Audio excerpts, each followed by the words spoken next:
woman. Now, before we get there, I'm going to be going to different places here so that we know exactly what we're talking about. So if you would turn your Bible, first of all, to Proverbs chapter 12, verse 4. In Proverbs chapter 12, verse 4.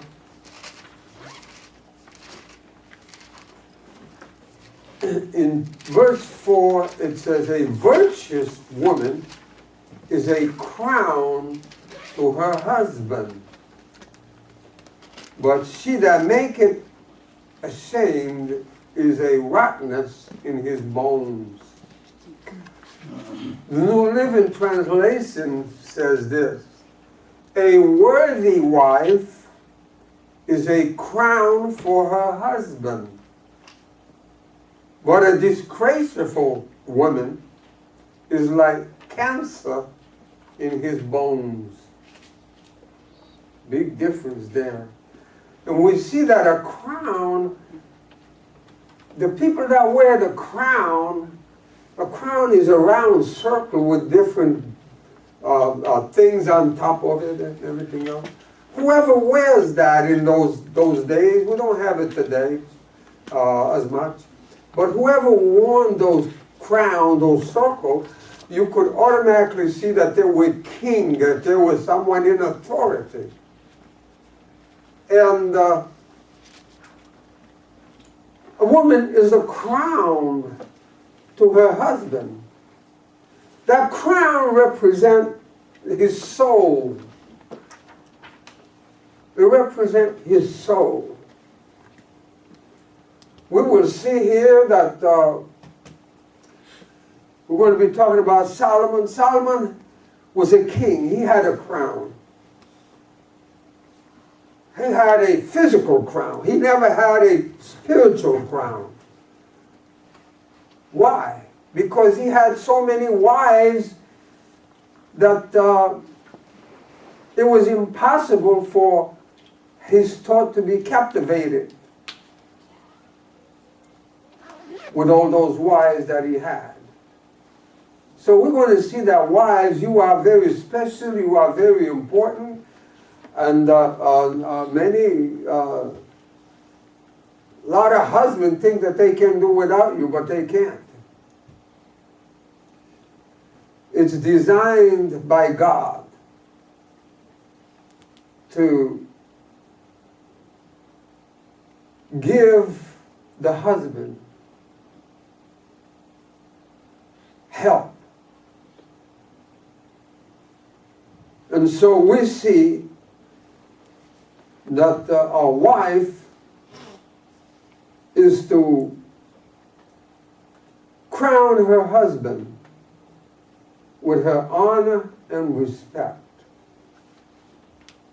So we'll be talking about a little bit more of that. If you would turn to Proverbs 31, because that's where we're going to find the virtuous woman. While when you turn there, I want you to turn to, let's see, the way the Bible put it. I'm going to go exactly the way the Bible put it. Go to 1 Peter chapter 3. We talked about this before, but I want to just go over there just to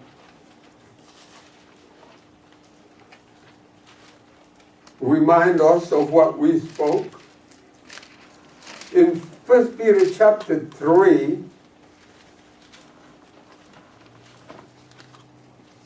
when the Bible talks about marriage, it always talks about the woman first, then the man second. The husband first, the wife first, and the husband. And that's the way that we're going to go through this teaching today. In 1 Peter chapter 3, verse 1, it says, likewise, you wives, be in subjection to your own husband, that if any obey not the word, they also may without the word be won by the conversation of the wives, while they behold your chaste conversation coupled with fear, whose adorning let it not be the outward adorning of plaiting the hair, and of wearing of gold, and of putting on of apparel, but let the hidden man of the heart, in that which is not corruptible, even the ornament of a meek and quiet spirit, which is in the sight of God a great price. For after this manner in the old time did the holy women also, who trusted in God, adorn themselves, being in subjection unto their own husband.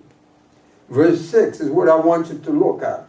Even as Sarah obeyed Abraham, calling him Lord, whose daughters you are, as long as you do well and are not afraid of any amazement. So the wives are the daughters of Abraham or Sarah. And God wants us to follow the example. Now, Sarah was not born again like you and I are.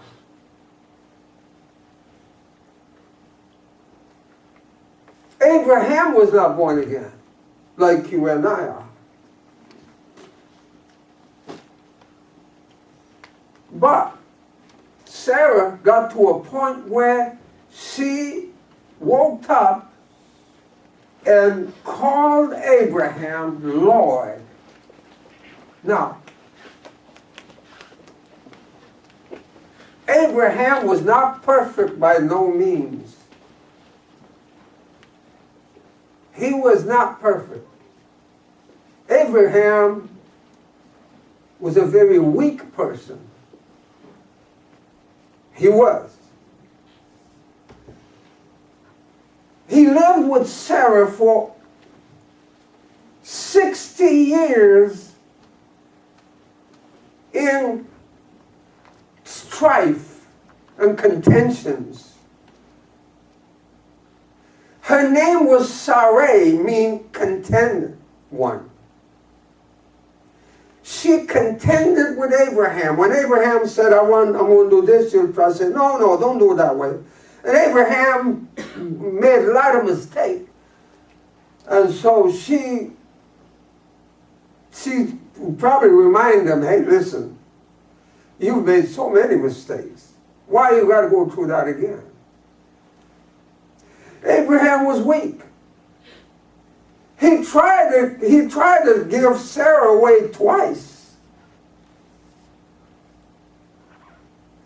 He told Sarah, don't say you're my wife. Say you're my sister. Now I don't know if he tried to give her away because of being afraid of his own life, or to get rid of the contentions. I don't know which one it was. But for 60 years, they lived in contentions. Her womb was closed.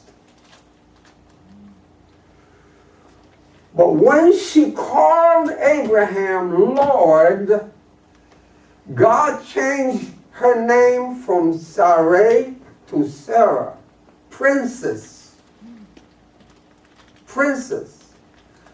And no longer did they have Ishmael running around, but who they had was Isaac. She was able to bear a child. Contentions is the worst thing that we can have in our home. And Satan knows that. He'll use that between a marriage. He'll use that to get us into strife with one another, to get us into disharmony, so that we don't ever fulfill the calling and the purpose that God has for our lives. So I encourage you, avoid all contentions. Listen, wives, your husband is not perfect. he's going to make mistakes. But God tells you to look beyond that. You know what? When Jesus came and died for you, you weren't perfect either. But he came and paid the price. Because he knew. He saw the future. And so here we see that wives are to be in subjection to their own husband. Their own. You own them. It's yours. Your own husbands. Turn to Ephesians chapter 5. I'm going the way the Bible has laid down these things here. Ephesians chapter 5. In Ephesians chapter 5, verse 25, talking about the husband. Husband, 25. Husbands, love your wife or your wives, even as Christ also loved the church and gave himself for it, that he might sanctify it, cleanse it with the washing of water by the word, that he might present it to himself a glorious church, not having spot or wrinkle or any such thing, but that it should be holy and without blemish. So ought men to love their wives, even as their own bodies. He that loveth his wife loveth himself. So here we see that it is a command for the husband to love their wives. Love their wives. You want submission? You want them to submit to you? Love them. And you can check how love is. Love is not selfish. Love is not jealous. And all love is patient and kind, long-suffering.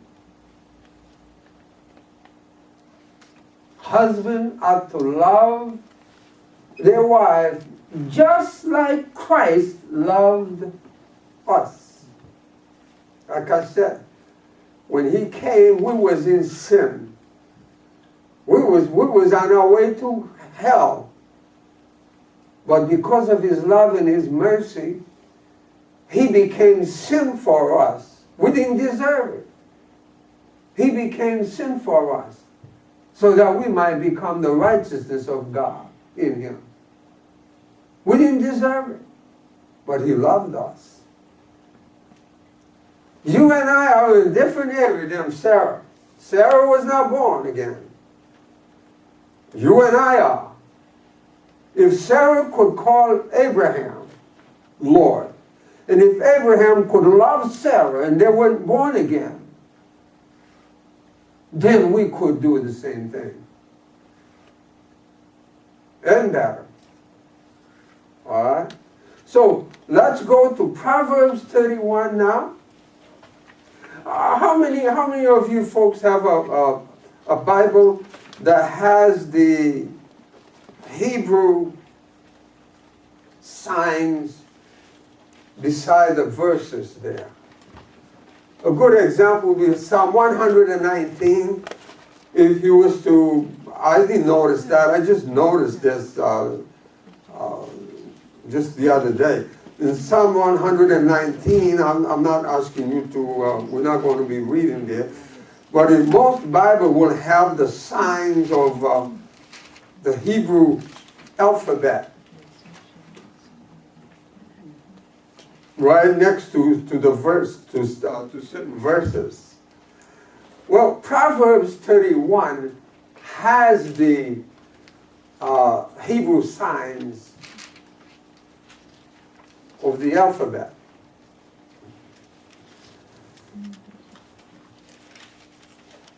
You can take a look at it when you go home. Look at Psalm 119. You can see those signs in the.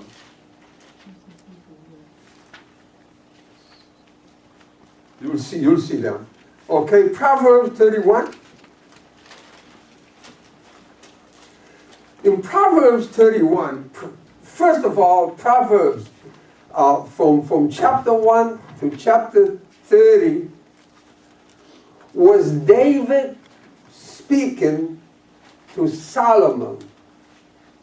Was David instructing Solomon from chapter 1 to chapter 30.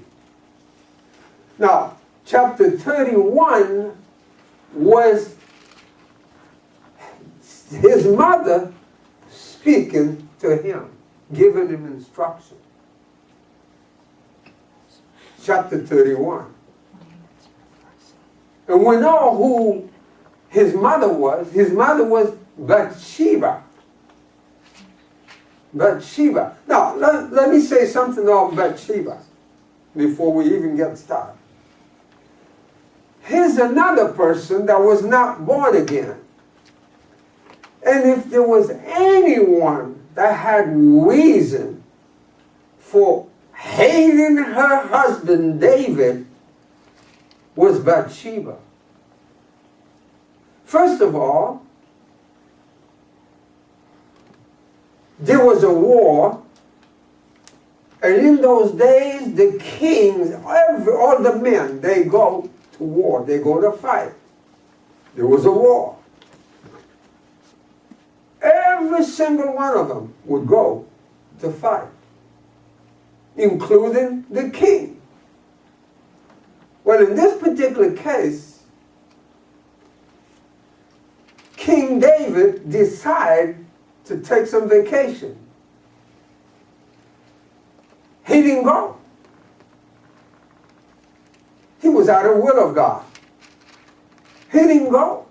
And so what happened is Bathsheba, knowing that that's the natural thing for her, all the men was going to war, so she went and took a shower in the patio. And David's house was way up, flat. And so he was, I can see right now that he was very, first of all, probably going to bed late, get up early, get up late, and depressed, don't know what to do. So he went up to walk around the top of his house. And there he saw Bathsheba taking a shower. But Bathsheba didn't know. But as far as Bathsheba was concerned, all the men were gone. So what happened is, he allowed lust to come, called for Bathsheba, got somebody to get Bathsheba, came, and we know the story. They end up committing adultery. And committing adultery was not bad enough. He ended up killing Bathsheba's husband, Uriah, which was a good man, which Bathsheba loved.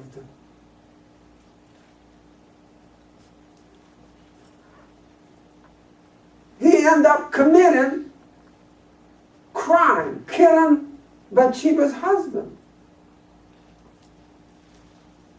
And you know the story. His sin got a hold of him. They had a child, and the child died.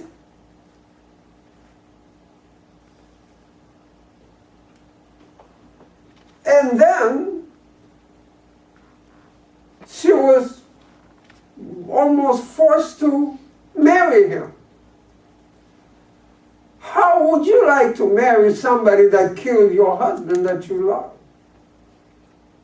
How can you love that person? How can you live with that person? But you know what? Bathsheba, in the beginning, they had all kind of trouble. But she woke up one day and called David Lord. When she did that, her whole life turned around. And in Psalm 31 is where, Proverb 31 is where we see her giving instruction on virtuous women. We will see that very, very quick. Now, Bathsheba loved David. And then David had promised and said, you know what? The Lord had told me that they had another son naturally and another child that was Solomon. Solomon. When Bathsheba decided to walk in love with David, they had a son, Solomon. And the Lord told David that Solomon was going to sit on his throne when he lived. And so David was old. He was on his deathbed. And we'll see here in Proverbs 31, verse 2. Actually, let me get there. Proverbs 31. Okay? It says, the words of King Lemuel. The prophecy that his mother taught him. Now, King Lemuel, it's funny because I went through the Bible, some of the Bible they have in the commentary. It tells you they don't know who King Lemuel is. King Lemuel was a nickname that Bathsheba gave Solomon. It was Solomon that she was talking to. King Lemuel.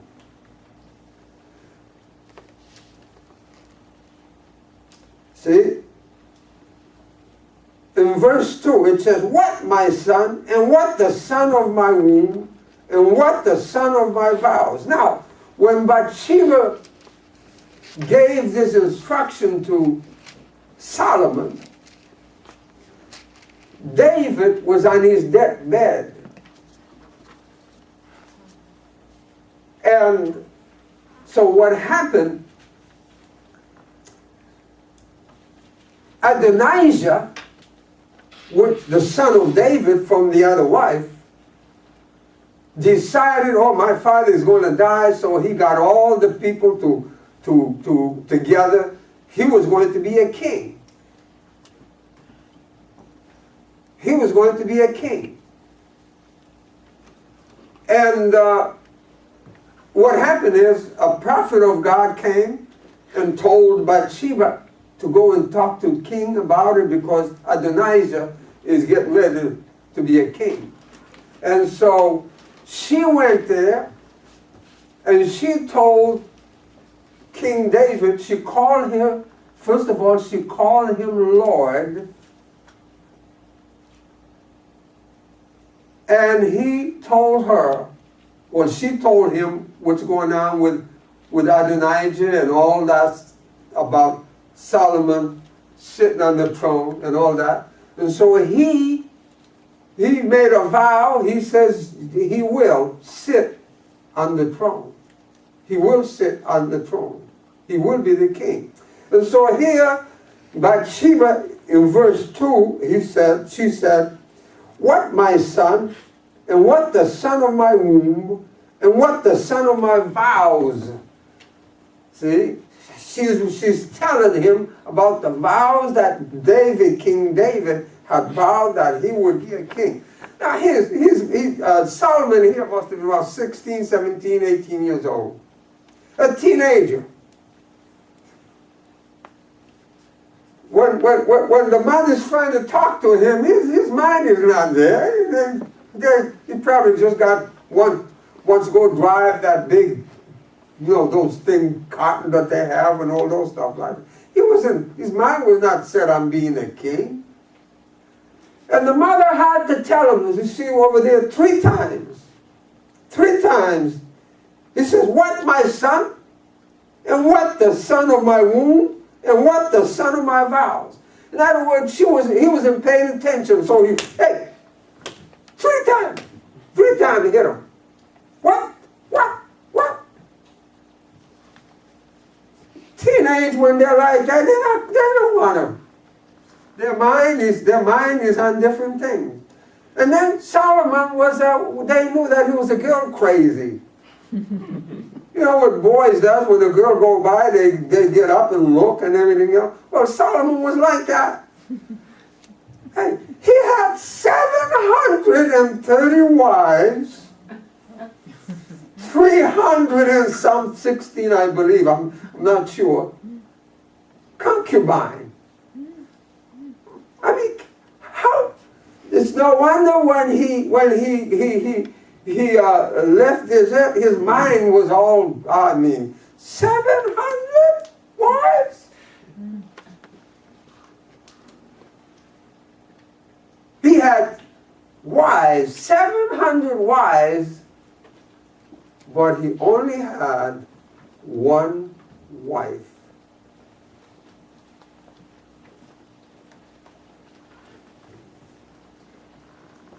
No, he didn't have no wife. He didn't have none. Not one that he could call wife. So here we see Bathsheba giving Solomon instruction. And from verse 3, she went on to say how not to drink and then how to take care of people. She basically told him, "You're going to be king. You're going to be king. Son, listen to me. You're going to be king. And you got to quit doing those things that you want to do. You can't be drinking wine. You can't be drinking drink. And I'm going to tell you about the woman." And Solomon probably says, "Oh yeah, I know all that thing, Mom. I know all that. You don't have to tell me all that. I know that." No, he didn't know that. The only thing that he paid attention to was the drinking part, because the Bible doesn't say he drank or anything like that. Those he paid attention to. But when it comes to a woman, he didn't pay his mother no attention. None at all. And so here we see, from verse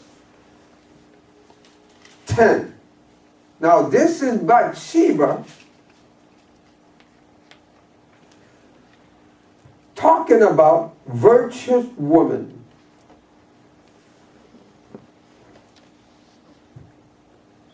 In my Bible, beside verse 10, there is a first Hebrew letter, which is Aleph,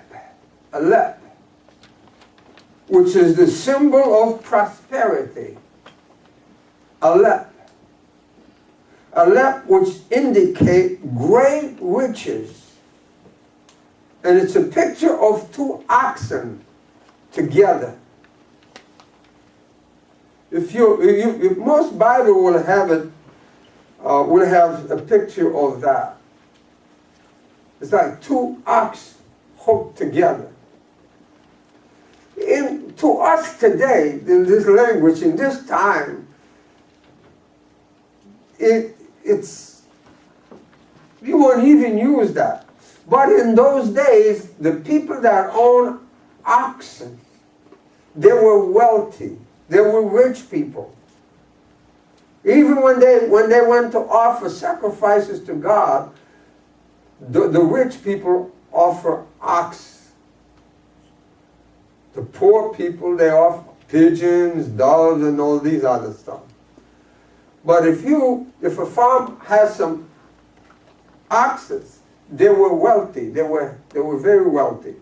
So here, in the first verse, it says, "Who can find a virtuous woman? For her price is far above rubies." Men, women's price is way above rubies.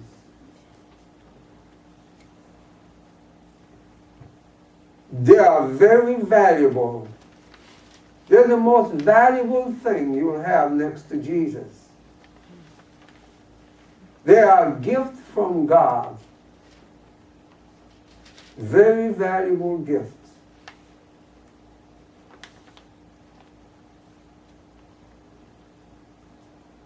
So we see here that the first one, the first sign is the oxen. And then we see that they are special gift from God to us. Verse 11 says, "And the heart of her husband does safely trust in her, so that he shall have no need of spoil." The word spoil over there means to go and commit adultery with another woman.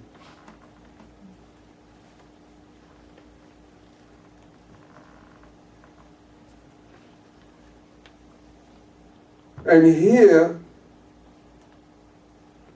the Hebrew alphabet is Bet, B-E-T-H. In the Hebrews, you got 22 letters,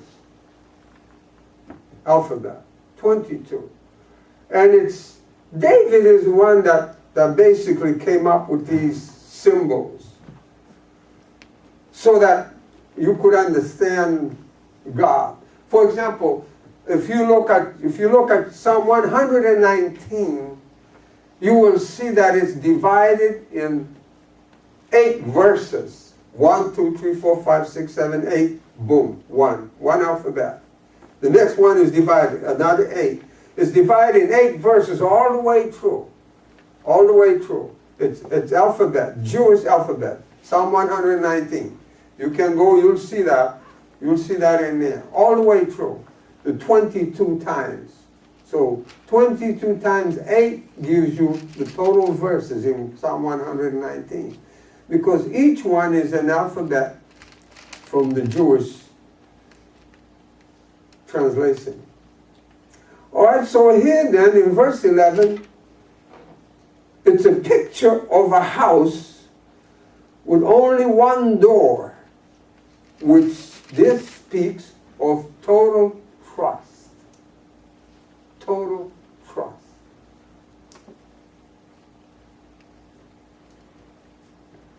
Total trust. The husband should trust his wife.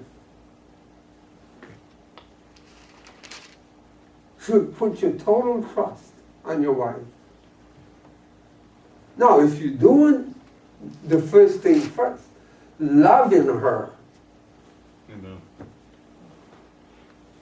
loving her, she will submit to you. And then you will see, she will show you that you can put your trust, your whole trust in her. So here, Bathsheba is saying that the heart of her husband does safely trust in her. So that he has no need of spoil.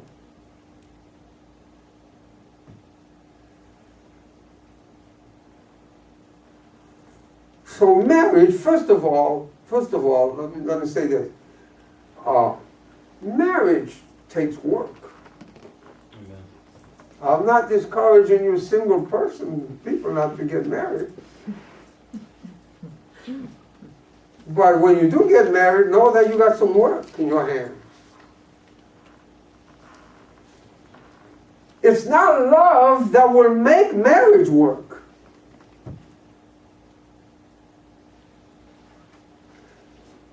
You didn't love Jesus the first time, did you? You didn't know how. Yeah, you had a strong affection for him, but you didn't know how to love him. You had to learn about it. You had to develop. Read the word and pray before you're able to know what love really is. Well, it's the same thing with marriage. First of all, is to develop a friendship relationship with one another. Learn about one another. When you learn about one another,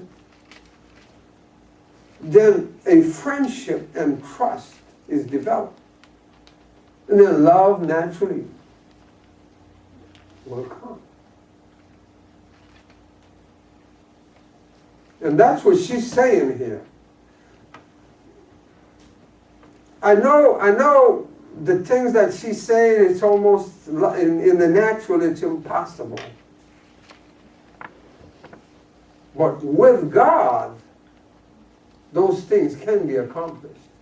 Because God is your strength. God is your wisdom.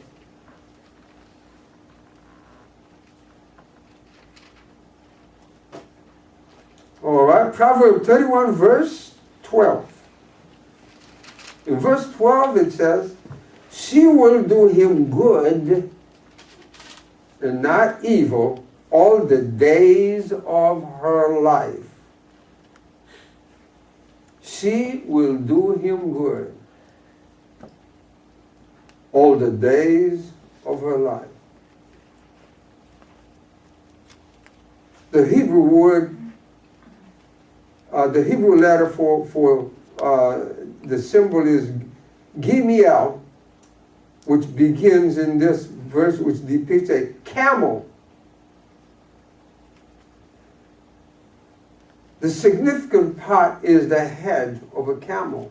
Now, see, that's where they compare in those days. They compare, we don't compare, like, for example, if you look the Songs of Solomon, she compared a woman with an eagle. She said, my wife is an eagle flying up in the air. Your wife is not an eagle flying up in the air. But they compare with things like that. That's all they had. They compared it with it. So here, they use the camel.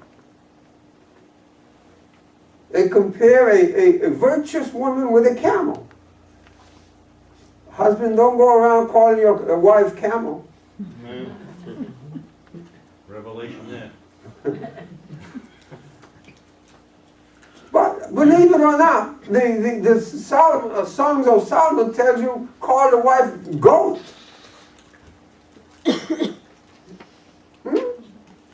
Goat, yeah, they compare, yeah. Because goat was, in those days, it was the most beautiful thing you could have.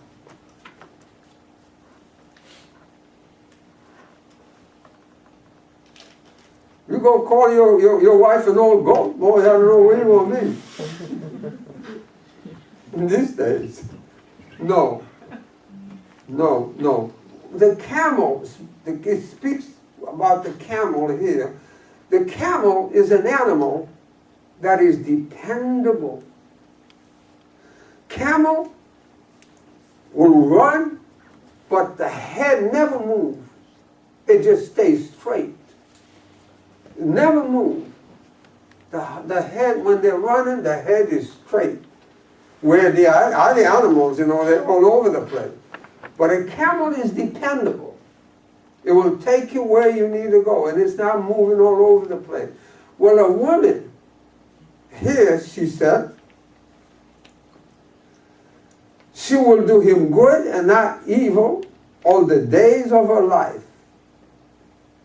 And the letter there, like I said, it stands for camel. And it's a one that speaks of dependability. You're dependent. A wife is very dependable. So a virtuous woman can be depended on by her husband. She is not moved by circumstances. She is only moved by the Word of God. She is consistently and faithful. That's what a virtuous woman is.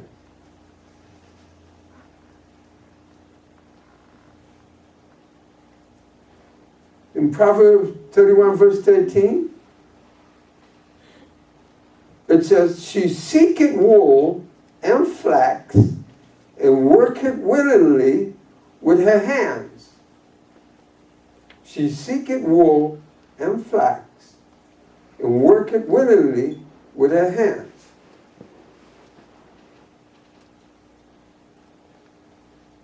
Again, the Hebrew word for that here, what I got is dalit, which depicts an open door as you are looking down.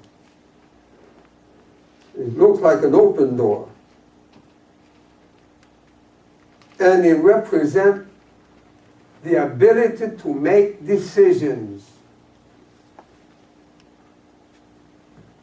Women, a virtuous woman will make quality decisions.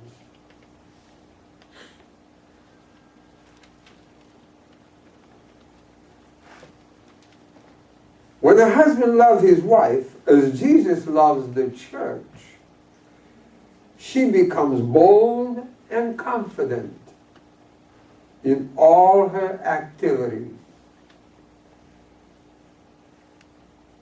and responsible. She responds to his love by aggressively making decisions in her area of authority. It's a sacrifice.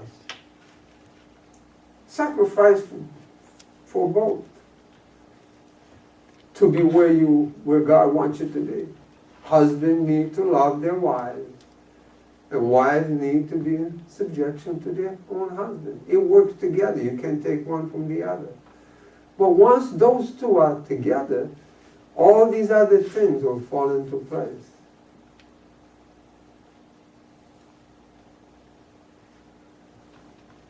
It's work.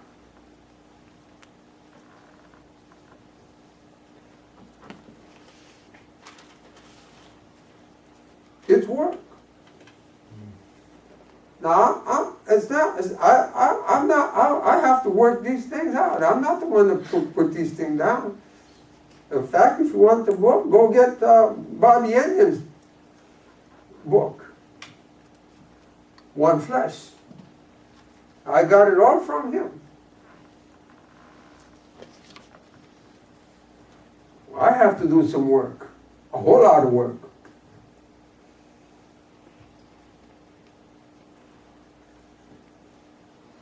And this is the last part right here of that verse. It says, and the last part of this verse is in Hebrew, her hands delight in her work. Her hands delight in her work. Virtuous woman. I don't know if I'm a woman, if I'm going to delight in washing the floors and doing the cooking and cleaning the houses every day, and all that. I don't know if I would do that. If I would delight in it. I may have to do it, yeah, but I wouldn't think I'll delight about it. But here it says a virtuous woman will delight in it. And by the way, husbands,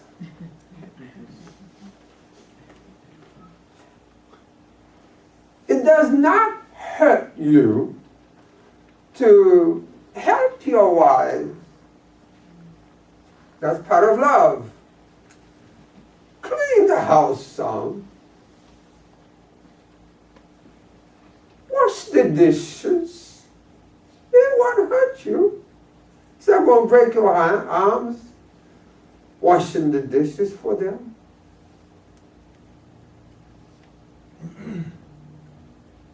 You don't have to do every minute, but you certainly can help. We're supposed to love them. And get some flowers. My wife don't like flowers, I don't know why. She don't like flowers for me to give her flowers too much. I tell her I want to get you some flowers. No.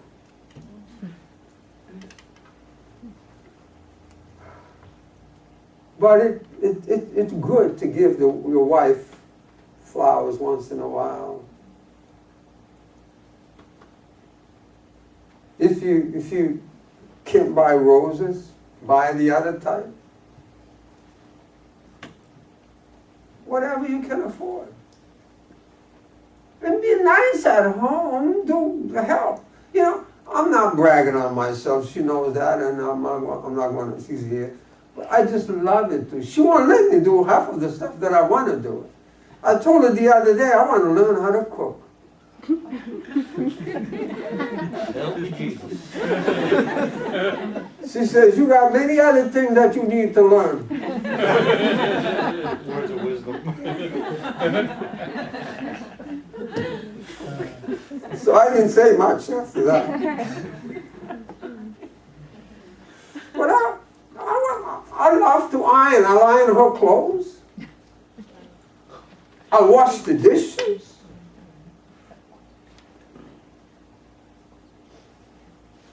I'll clean up sometimes, not as much, because she does it.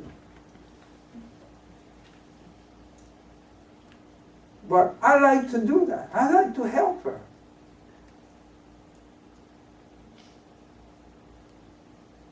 I don't sit around watching TV unless she's over there. We both do it together. We don't watch much TV. All we do is watch the news. But I like to help. Man, we eat.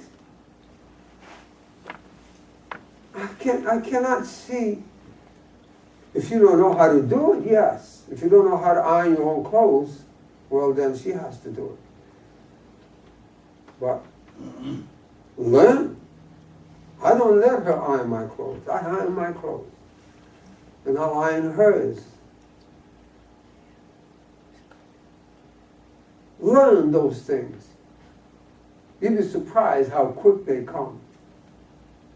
I'm going to learn how to cook if I have to go and get a cooking book or something. I want to learn how to do it so I can help her. And I'm making breakfast. I'll make breakfast, but that's about it. When it comes to those other stuff, forget it. But I want to learn to help her.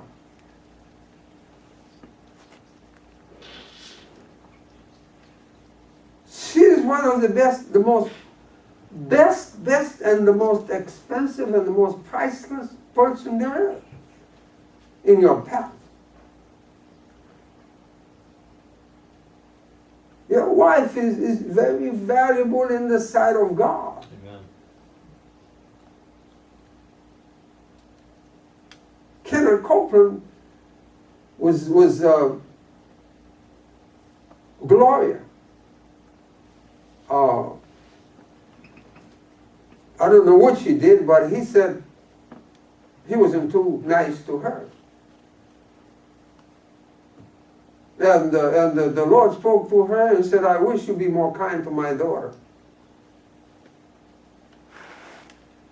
And he spoke back to the Lord and says, well, Lord, tell her I'm your son too. But God sees that, how we treat one another.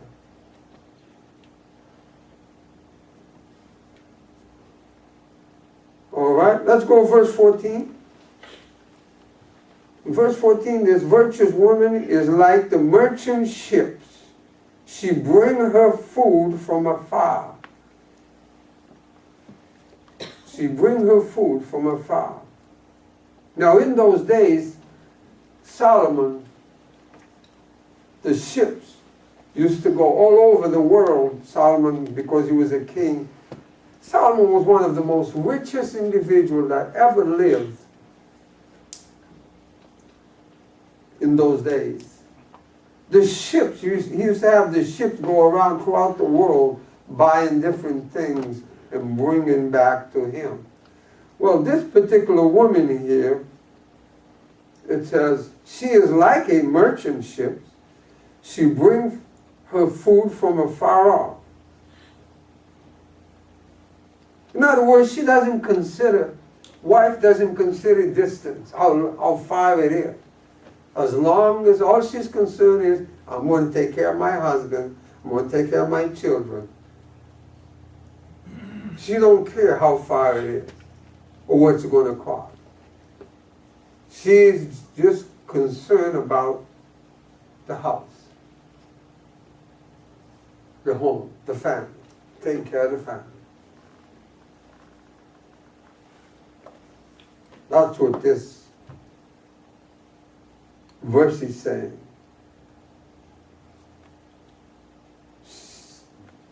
She is a family orientated and put the family first.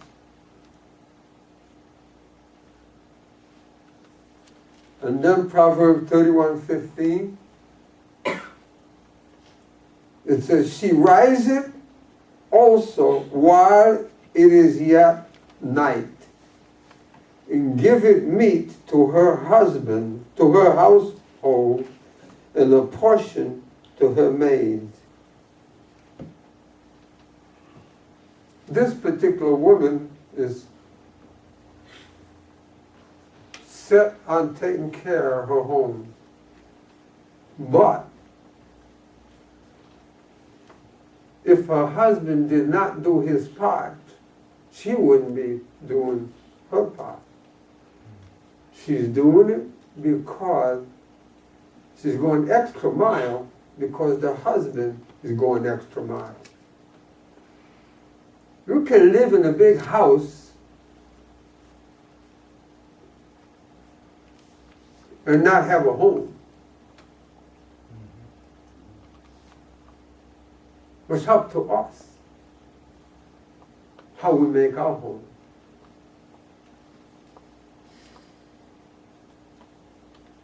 I was just talking to somebody the other day.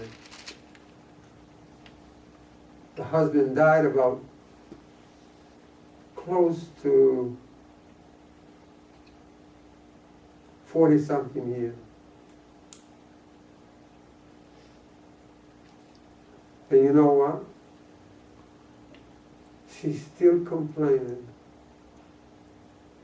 about her husband. She still haven't forgotten how she was treated by her husband.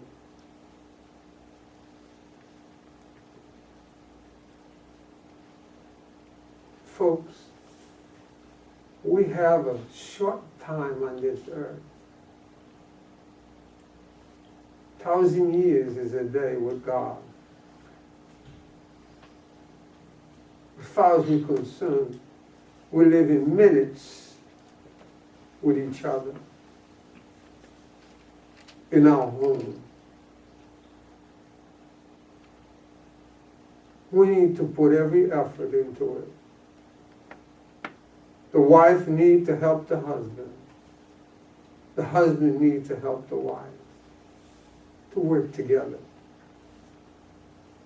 We don't have different enemies. We got one enemy. And he's trying to hinder us from really experiencing what a good marriage is. It was not men that designed marriage. God designed marriage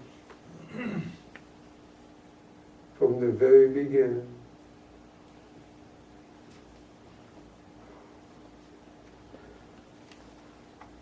So here we see that this particular woman go all the way for her house. She doesn't care what it costs. A wife is the foundation of her home. She is the true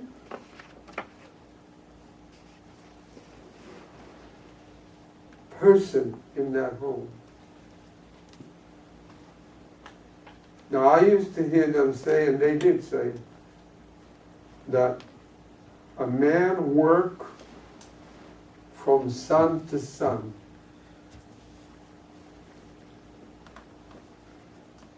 Men work from sun to sun.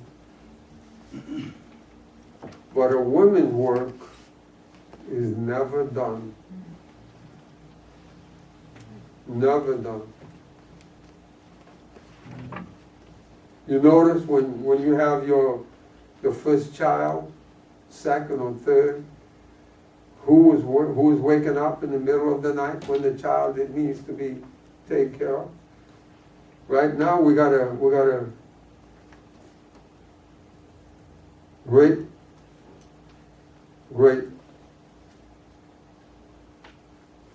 child,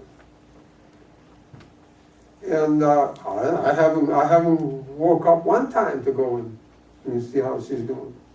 Usually it's the mother or her. That's how they are. Women's job, women's work is never done.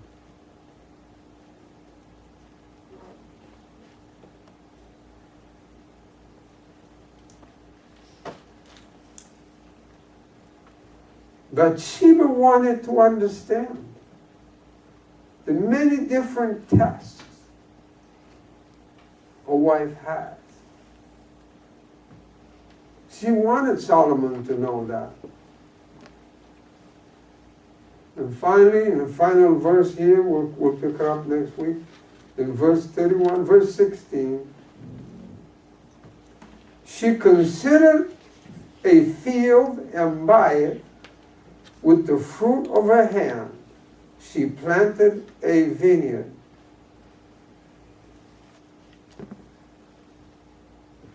The Hebrew word that I've got over here is like a T, and it's zayin, which represents a zeal and tenacity. Zeal and tenacity. When she considered a business transaction, once she has peace from God and confirmation from her husband, she sees the opportunity. She is never satisfied with status quo. She steps into the grace of God more and more. She pulls out her sword, the word, and goes after high ground. When a woman's life is, first of all, God designed it that way. The Bible, in Genesis, it says, for this reason, shall a man leave his wife, his mother and father, and cleave unto his wife. And it's vice versa. You leave your parents, you leave your mother and father, and you cleave to one another. Now, that doesn't mean you put your parents aside, you're no good no more. No. You love them. But your whole life, your total responsibility is to each other. To love one another. Love covers multitude of sins. Nobody's perfect. When God tells you to submit to your husband, he's not Jesus Christ. Jesus is the only perfect one. He's going to make mistakes. But know that you're not perfect. You're going to make mistakes. So, you come together in harmony. You love one another. And you're going to see God move more and more.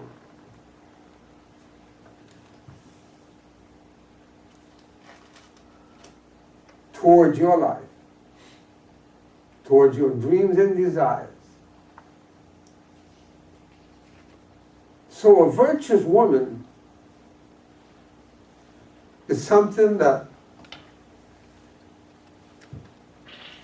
like I said, Bathsheba was the one that wrote this, and she was not born again. Her heart was not as tender as yours and I are. But yet she was able to do it. You and I can do it.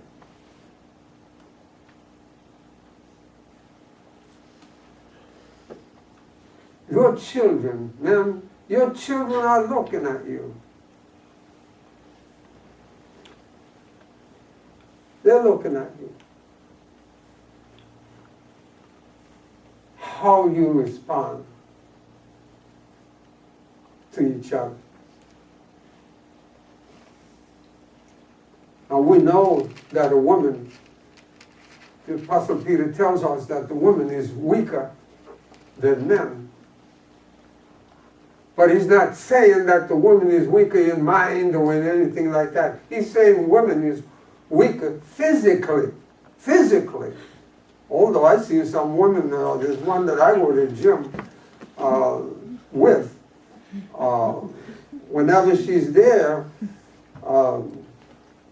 when she comes around, I have to be real nice and talk to her real nice, because just the way she does the exercises, I don't know if I can handle her. Sure, yes, sir. Some women are pretty. You heard the case where the women beat up the men.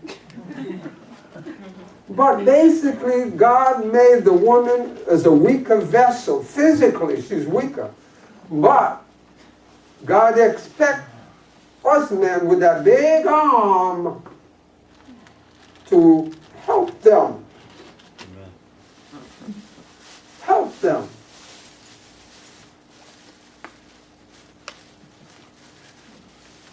Because they were given to you. And God gave them to help you in this world. So, Proverbs 31 is something that you have to depend on the Holy Spirit to help you, to strengthen you, to teach you, and He will do that. He will do it.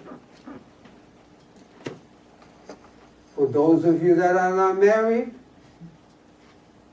you got better teaching than I did when I first got married. I thought I was on dating all the time. That's how it's going to be all the time. We'll soon find out that marriage takes work. But it's a wonderful work. Amen. Amen. Because the result is great. Great result. All right, so